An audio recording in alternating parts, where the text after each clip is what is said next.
infectólogo, jefe de epidemiología del Hospital del Milagro, porque hay un tema que vuelve a ocupar espacios, un tema que antes estaba, no sé si, ahora se lo preguntamos al doctor, si estaba un poco relegado, pero sí no se le daba tanta importancia.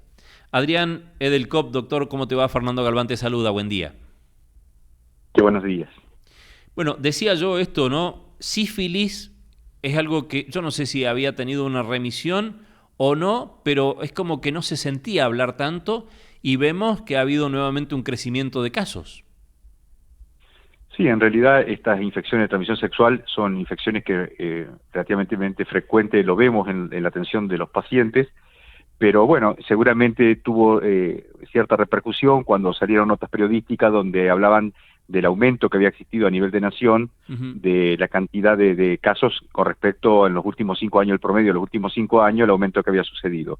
Quizás con la pandemia estas ITS descendieron, pero nuevamente después, superado el periodo de la pandemia, nuevamente empezaron a surgir. Y bueno, tiene distintas explicaciones y en Uh-huh. parte es también que la gente a veces no toma conductas digamos, para protegerse en las relaciones sexuales y de esa forma evitarlo porque hay una cierta tendencia a pensar de que a mí no me va a pasar o Uh-huh. exceso de confianza. Hay información, pero bueno, pero lo que faltaría quizás más es educación, que es Claro. incorporar esos conceptos para estar prevenidos. Uh-huh. ¿Puede ir de la mano esto también con el VIH-Sida? Hubo al principio una gran campaña, hubo concientización, hubo tareas, hubo jornadas, el uso del preservativo y después es como que también respecto del VIH y SIDA es como que se van bajando las campañas y se va bajando la difusión de esto. Hay una combinación de factores. Uno de ellos también es la sensación, bueno, hoy por suerte contamos con tratamientos que mantienen el virus a raya, el virus del VIH, que no se Uh-huh. reproduce en nuestro cuerpo. No hablamos de una cura, Sí. pero sí de un control de esa infección y por lo tanto la vida de los pacientes que conviven con VIH es una vida, digamos, digna, pueden proyectar todo lo que tienen en su vida. Pero bueno, eso bajó también en un momento cuando el VIH se constituía una enfermedad que no era curable Uh-huh. y generaba tanto miedo.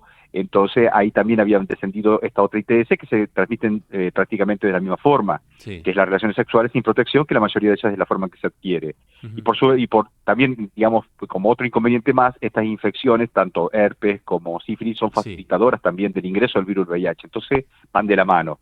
El tema es que esa sensación de seguridad que generó o de alivio el hecho de que existiera tratamiento y todo lo demás, también bajó la guardia en la población, donde no percibe o disminuyó la percepción de riesgo en una relación sexual sin protección. Uh-huh.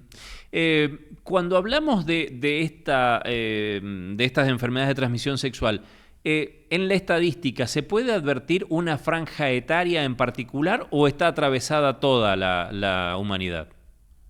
No, si bien uno sabe que son en las edades donde son sexualmente activas las Uh-huh. personas, entre los 19 y 50 años, Sí. pero por supuesto que toda la franja etaria están atravesadas, ya que hoy en día la vida sexual activa se ha prolongado, personas adultas mayores también adquieren la infección y una consulta también que vemos habitualmente, y sobre todo porque muchas veces en esa etapa de la vida el uso del preservativo no está muy, digamos, incorporado, Uh-huh. entonces no, o el exceso de confianza, o la falta de costumbre, o porque quita sensibilidad en el momento de la actividad sexual, Uh-huh. y eso hace de que estas personas también sean vulnerables a adquirir estas infecciones.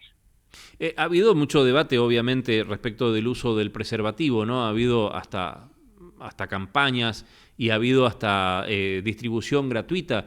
¿Eso ha afectado también el hecho de que se recorten recursos, de que en algunos casos ya no haya esa distribución gratuita? ¿Esto también afecta a que aumenten los casos? Y bueno, el acceso a un método que se sabe que es efectivo para la prevención de las ITS, por supuesto que puede llegar a afectarlo. Hoy en día, lamentablemente, el costo del preservativo tiene su costo, la economía a veces, pero bueno, es mucho obviamente más económico adquirir un preservativo que luego todo el trastorno que lleva o conlleva el pedir turno, la asistencia, los miedos que generan una infección de transmisión sexual y las consecuencias en la salud pública. Uh-huh. Pero bueno, son cosas que ocurren, de todos modos, preservativos hay disponibilidad, pero seguramente ya no a través del programa de VIH-Sida, sino son otros programas que han absorbido la entrega de preservativos. Uh-huh. Dijo ahí un término, ¿no? Miedo Y entiendo yo que también debe haber una cuota de vergüenza en mucha de la gente que adquiere la enfermedad de transmisión sexual, ¿no? Digo, a la hora de tener que ir a hacer la consulta. ¿Cómo se vence esto? ¿Cómo el joven, la persona, vence ese miedo, vence esa vergüenza y acude al médico? Sí, es real. El miedo muchas veces hace que uno demore la consulta por temor, por vergüenza, como usted lo dice, es real. Bueno, con educación, con educación. En escuelas se trata estos temas, pero bueno, siempre todo lo que corresponde a salud pública no tiene límite y siempre todo es poco.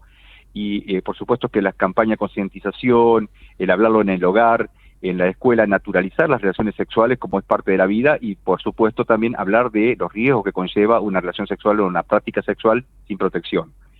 Por eso es la única forma de poder tratar de torcer el destino de esta epidemiología cuando vemos que hay aumento de estas ITS, y la única forma es obviamente comunicándolo. El espacio este es muy importante porque nos permite hablarlo y que la gente tome conciencia de que hay muchas infecciones de transmisión sexual que se pueden adquirir si no usamos, por ejemplo, el método de barrera o no tenemos una sexualidad responsable. Y por supuesto que tenemos que pedir ayuda, ir a buscar el tratamiento. En la mayoría de los casos el tratamiento es sencillo, igual que el diagnóstico, y de esa forma romper o cortar esta cadena epidemiológica. Claro, yo entiendo en materia de prevención que ese es nuestro objetivo, ¿no? Trabajar y poder difundir para que haya prevención en materia de este tema. Justamente lo que usted marcaba, ¿no? Es hablándolo al tema. Insisto con este término que usé yo, que es vergüenza. Muchas veces esto no se lo habla, ¿no? Sobre todo los jóvenes, ¿no? Es como que lo converso con un par, pero no lo converso a lo mejor con un adulto, o cosas que no se conversan en casa. Empieza por ahí la prevención más allá de la campaña que se haga en la escuela.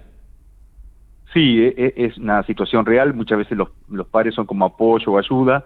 No pido tal vez al adulto el auxilio con respecto al asesoramiento o el acompañamiento, pero bueno, tarde o temprano se llega a la consulta, pero obviamente lo más adecuado es que sea lo más temprano posible para evitar, digamos, consecuencias de muchas de estas ITS que pueden producir y también evitar la transmisión entre las personas.